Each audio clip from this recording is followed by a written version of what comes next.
Cancer Healer Center, a new beginning.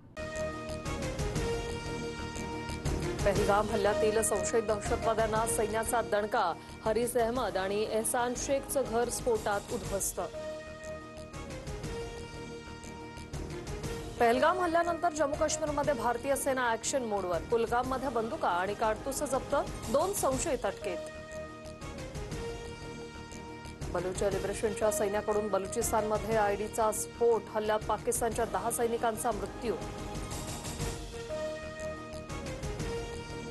Bharat Pak तणावाच्या पार्श्वभूमीवर डीआरडीओला मोठं यश. हैदराबादमधील प्रयोगशाळेत स्क्रॅमजेट इंजिनची 1000 सेकंदांपर्यंत यशस्वी ग्राउंडवर टेस्टिंग.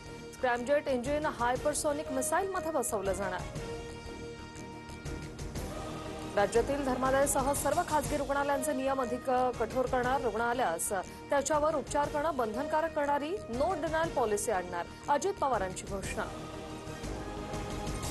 पहलगाम हल्ल्यावरून नव्यात मतभेद. गृहमंत्री अमित शहांनी राजीनामा द्यावा, राऊतांची मागणी. तर आता दहशतवाद्यांना शोधणं महत्त्वाचं, कुणाला काढा असं मी बोलणार नाही, शरद पवारांचं वक्तव्य. पवारांच्या धर्मावरच्या वक्तव्यावरून बाद. पहलगाममध्ये धर्म विचारून मारलं का याबाबतचं सत्य माहीत नाही, शरद पवारांचं वक्तव्य. तर ज्यांचे नातेवाईक मारले गेले आहेत त्यांनी काय सांगितलं ते ऐका, फडणवीसांचा पवारांना सल्ला.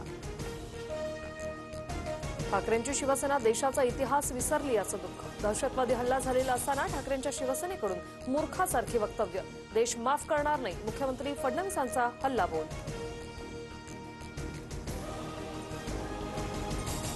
पहलगाम हल्ल्यानंतर काहीतरी मोठं घडणार असल्याचे संकेत. उत्तर काश्मीरमध्ये भारतीय राफेल विमानांच्या रात्रभर भेट्या. लष्कर प्रमुखांकडूनही नियंत्रण रेषेवरील परिस्थितीचा आढावा.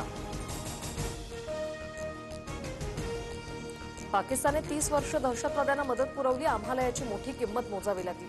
पाकिस्तानचे रक्षामंत्री ख्वाजा आसिफ यांची मोठी कबुली.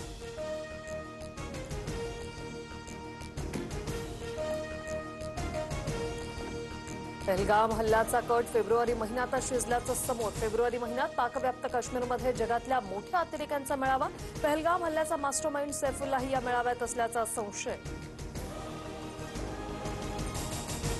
आदिल शहाच्या कुटुंबियांना उपमुख्यमंत्री शिंदेंकडून 5 लाख रुपयांची मदत सुपूर्द. एकनाथ शिंदे आदिल शहाच्या कुटुंबियांना घरही बांधून देणार. पहलगाममध्ये पर्यटकांना वाचवताना आदिल शहाचा मृत्यू.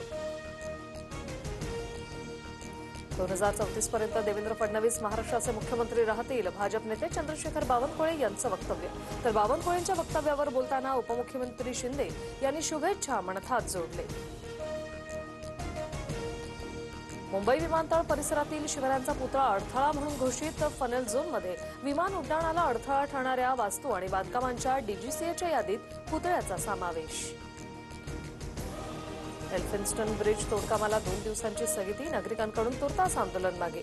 सोमवारी चर्चेसाठी बैठक आयोजित करण्याची एमएमआरडीएच्या अधिकाऱ्यांची माहिती. नाशिक त्र्यंबकेश्वर कुंभमेळ्याच्या पार्श्वभूमीवर शिर्डी विमानतळाच्या विस्तारीकरणास मान्यता. 2 हेलिपॅडसह 8 वाहनतळ उभारण्यात येणार. उद्या मध्य, पश्चिम आणि हार्बर मार्गावर मेगा ब्लॉक. मध्य मार्गावर विद्याविहार ते ठाणे, हार्बर मार्गावर सीएसएमटी सुनाभट्टी तर कांदिवली ते बोरिवली दरम्यान गर्डर कामासाठी आज दुपारपासून उद्या रात्रीपर्यंत ब्लॉक. वक्फ कायद्याच्या सरसकट स्थगितीला केंद्राचा विरोध. घटनात्मकदृष्ट्या संसदेने मंजूर केलेला कायदा सुप्रीम कोर्ट सरसकट स्थगित करू शकत नाही, केंद्राच्या प्रतिज्ञापत्रात उल्लेख. राज्यभरात आज हलक्या पावसाचा अंदाज. सिंधुदुर्ग, कोल्हापूर, सांगली, सातारा, सोलापूर, धाराशिवसह नागपूरला पावसाचा येलो अलर्ट.